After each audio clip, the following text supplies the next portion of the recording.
le résumé de Feuille de route du berceau, un guide fondé sur des données pour une éducation plus efficace et plus détendue, de la naissance à la maternelle, du docteur Emily Oster va commencer. Profitez bien. Point clé 1. Ne laissez pas les conseils des autres affecter votre expérience unique de parent. Vous êtes donc devenu parent et vous partagez maintenant une maison avec un nouveau voisin que vous aimez déjà plus que la vie elle-même. Cette personne achètera une voiture, trouvera un emploi et souffrira un jour de son premier amour.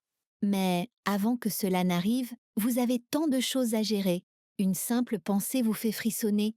Comment votre vie va-t-elle changer maintenant? Et comment faire les bons choix pour élever un enfant?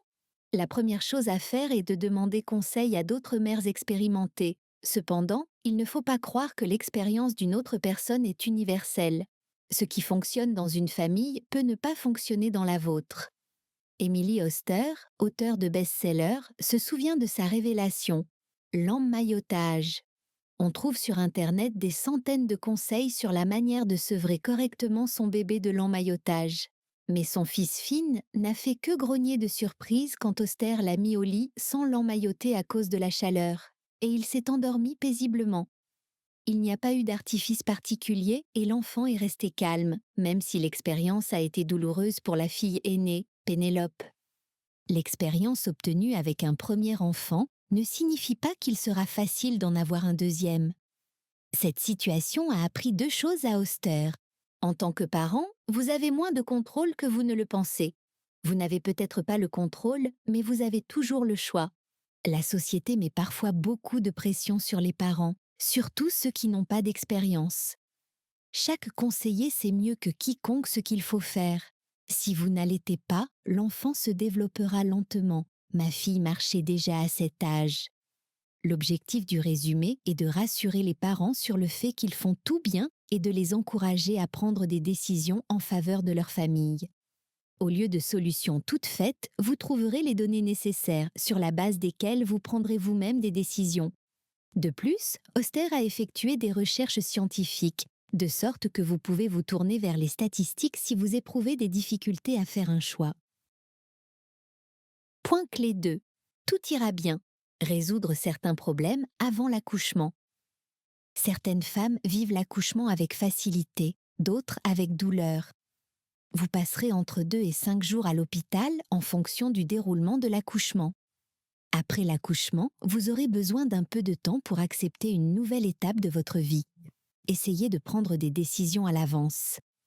Quand un bébé naît, il est recouvert d'une substance humide. Ne vous inquiétez pas, aucun liquide ne vous fait peur quand vous êtes parent. Plusieurs arguments s'opposent au bain immédiat. Les médecins considèrent que le contact peau à peau avec la mère est essentiel, car il augmente les chances d'allaitement et crée un lien plus étroit avec le bébé. Vous pouvez attendre quelques jours, voire une semaine, avant de donner le bain à votre nouveau-né.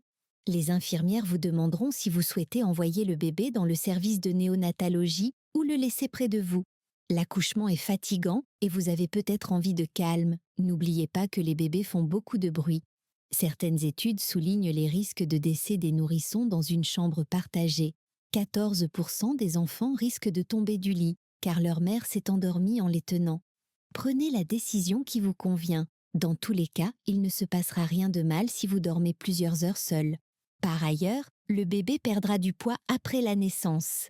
Pas de panique, cela arrive à presque tous les nouveau-nés. Une étude publiée en 2015 dans Pediatrics a montré qu'à 48 heures, les bébés nés naturellement et allaités perdent 7% de leur poids de naissance. Une perte de poids supérieure à la normale peut être le signe de problèmes tels que la déshydratation. Si la perte de poids de votre bébé est supérieure à la normale, les médecins vous suggéreront de lui donner du lait maternisé. N'hésitez pas à accepter, car quelques jours de supplémentation ne nuiront pas à l'allaitement. Les médecins coupent souvent le cordon ombilical dès la naissance de l'enfant. Certains spécialistes recommandent de retarder ce processus afin que l'enfant pompe une partie du sang du placenta dans son corps, ce qui aurait un effet positif sur sa santé. Il n'y a pas de consensus, mais demandez au médecin de ne pas se précipiter pour clamper le cordon ombilical si vous en avez l'occasion. Point clé 3. Dormir, pleurer. Ce qu'il faut savoir sur les premiers mois avec un bébé. De retour à la maison, vous vous rendrez vite compte que le passe-temps des bébés est de pleurer et de refuser de dormir. L'étude a examiné le sommeil de 26 nourrissons âgés de moins de 3 mois. Des capteurs spéciaux ont montré que les enfants dormaient plus longtemps et plus calmement quand ils étaient emmaillotés. N'essayez pas de répéter les manipulations des infirmières qui ne permettent pas aux enfants de se débarrasser de leurs couches. Il existe des modèles pratiques munis d'attaches qui permettent un emmaillotage fiable. Quand votre bébé apprendra à se retourner sur le ventre, vous devrez dire adieu à l'emmaillotage. Plus le bébé grandit, plus il se bat activement contre l'emmaillotage et parvient à s'en défaire. Les premières fois qu'il n'est pas emmailloté, les nuits sont agitées, mais tout s'arrangera avec le temps. De nombreux bébés pleurent beaucoup à cause des coliques, des spasmes douloureux qui disparaissent quand l'enfant a environ 3 mois. Plusieurs remèdes peuvent aider à soulager les coliques. Le premier est un supplément de probiotiques. La seconde consiste à modifier le régime alimentaire de la mère, si elle allaite. Il est nécessaire d'exclure les produits laitiers, le blé, les œufs et les noix du menu.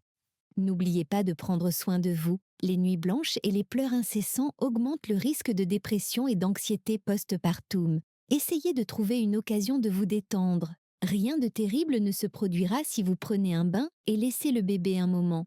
En cas d'anxiété grave et de dépression persistante, contactez un psychothérapeute. Le sommeil et le repos sont les meilleurs médicaments pour les mères.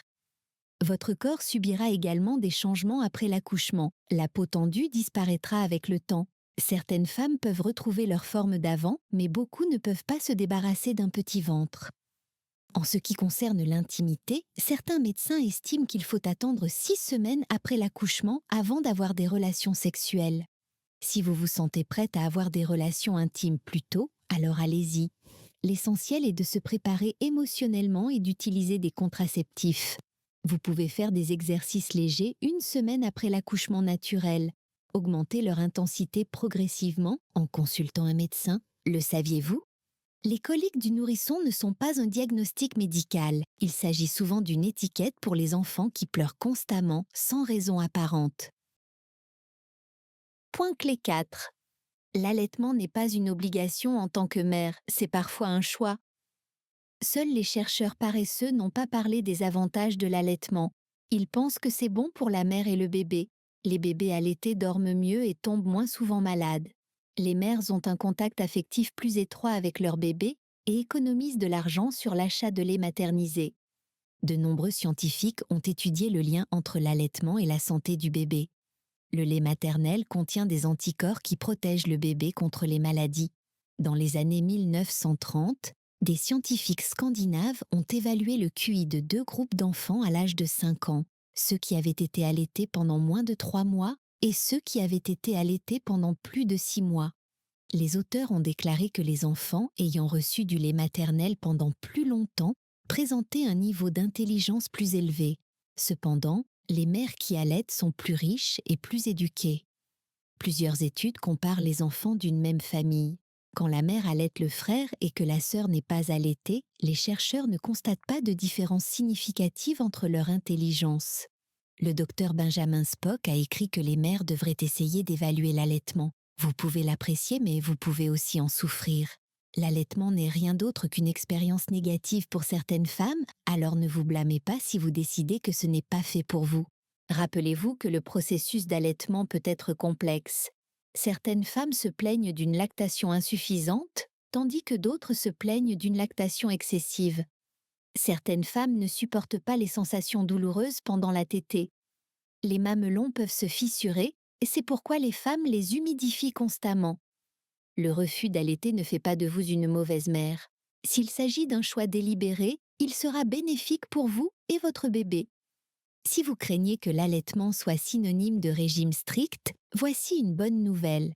Vous n'avez pas à suivre de régime. Il vous suffit de supprimer les poissons à forte teneur en mercure, comme le thon. Vous pouvez même boire un verre de vin. Pour plus de tranquillité, nourrissez votre bébé quelques heures après avoir bu. L'Académie américaine de pédiatrie interdit de remplir les berceaux des bébés de jouets et de couvertures quand ils y sont pour dormir. Les bébés doivent dormir dans des berceaux vides, sur le dos. Les recommandations en matière de sommeil varient, mais vous devez connaître les éléments suivants. 4 mois. L'enfant dort 3 fois par jour. 9 mois, l'enfant dort 2 fois par jour. Entre 15 et 18 mois, un dodo dans la journée. 3 ans, de nombreux enfants cessent de dormir pendant la journée. Si vous pensez que votre enfant a besoin de beaucoup de sommeil, vous devez probablement le coucher plus tôt, car vous ne pouvez pas vraiment l'obliger à se réveiller plus tard. Émilie Oster. Point clé 5. Élever un tout petit, les premiers pas et la télévision. Il serait préférable que vous vous prépariez mentalement à ne pas dormir suffisamment, même si vous organisez parfaitement votre journée. L'une des méthodes d'endormissement ne convient pas à tout le monde, mais certains parents la trouvent utile. Il s'agit de la méthode des pleurs. Elle consiste à laisser le bébé dans la pièce sans le calmer, car il finit par s'endormir tout seul.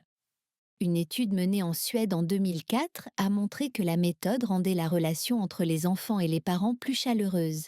Le comportement et l'appétit des enfants s'amélioraient. Cette méthode comporte d'autres variantes. Vous pouvez parfois retourner dans la pièce, ce qui allonge les intervalles. Vous pouvez également rester dans la pièce sans toucher le bébé. La plupart des études portent sur des enfants âgés de 4 à 15 mois. Cette technique s'est avérée efficace pour améliorer le sommeil et est bénéfique pour les parents, car elle permet de retrouver une bonne santé mentale. Vous pouvez introduire des céréales de riz ou des flocons d'avoine dans l'alimentation de votre bébé entre 4 et 6 mois.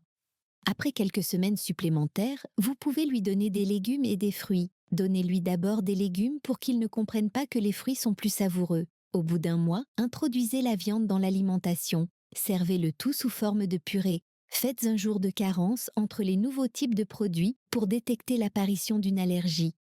L'âge moyen des premiers pas est d'1 an, mais ne vous inquiétez pas si votre enfant marche plus tôt ou plus tard. Suivez le processus et en cas d'écarts importants, contactez le pédiatre. Un enfant se tient debout en étant soutenu. 5 à 11 mois, il marche avec assistance.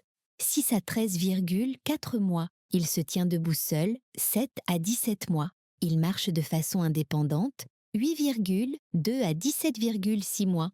Si vous devez distraire vos enfants, vous allumerez probablement la télévision ou leur donnerez une tablette. Ne craignez pas que l'intelligence de l'enfant diminue immédiatement. Les programmes éducatifs sont inutiles pour les jeunes enfants. Pour eux, ce ne sont que des images qui se remplacent les unes les autres. À un âge plus avancé, le fait de regarder des émissions de télévision n'a pas de conséquences négatives.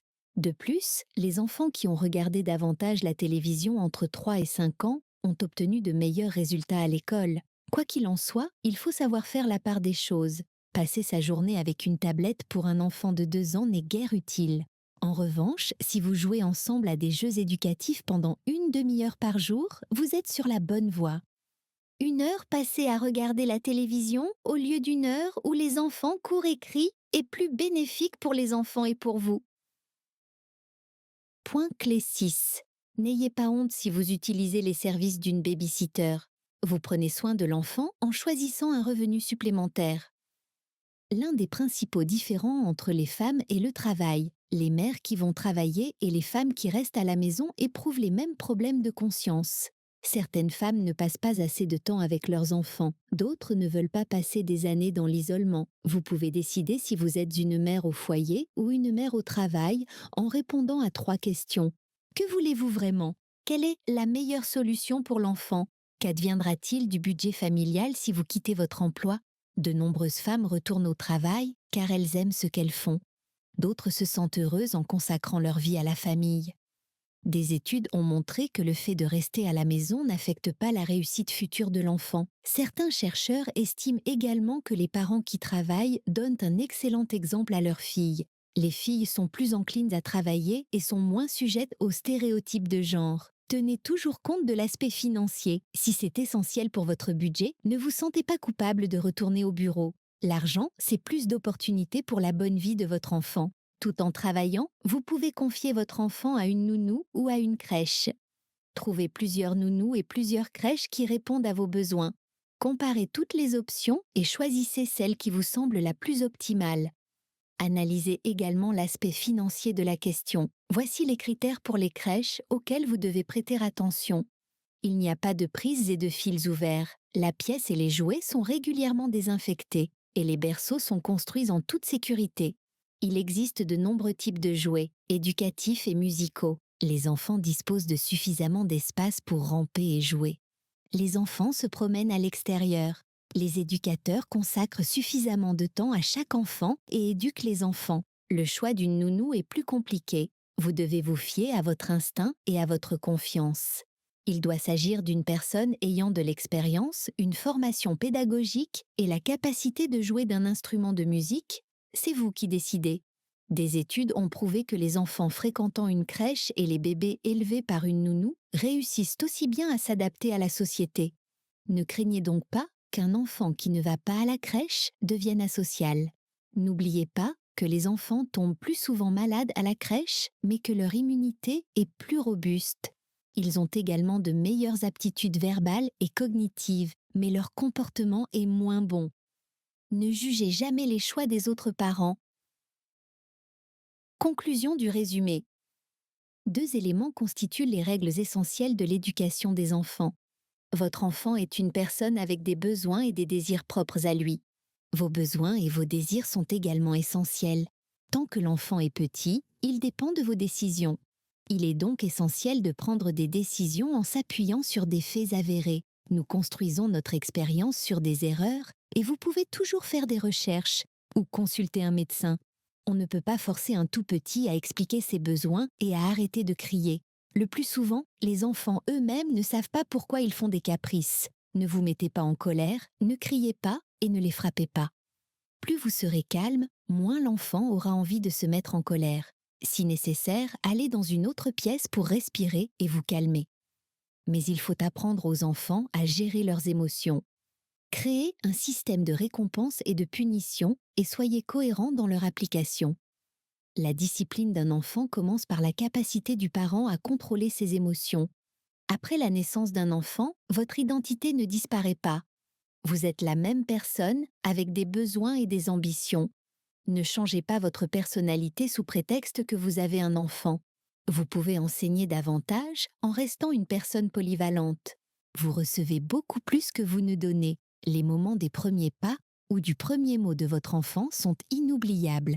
N'oubliez pas que la parentalité doit être une affaire sérieuse et que les problèmes ne doivent pas être laissés au hasard.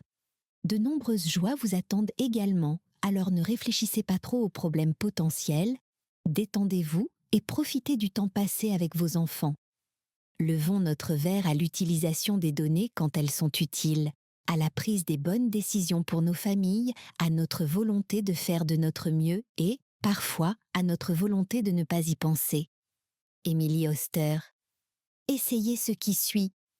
Si vous vous sentez anxieuse après l'accouchement ou pendant la grossesse et que votre humeur s'aggrave de jour en jour, consultez l'échelle de dépression postpartum d'Édimbourg, Edinburgh Postpartum Depression Scale. Il s'agit d'un petit questionnaire dans lequel vous devez noter votre état pendant la semaine. Si votre risque de dépression est élevé, n'hésitez pas à prendre contact avec un spécialiste.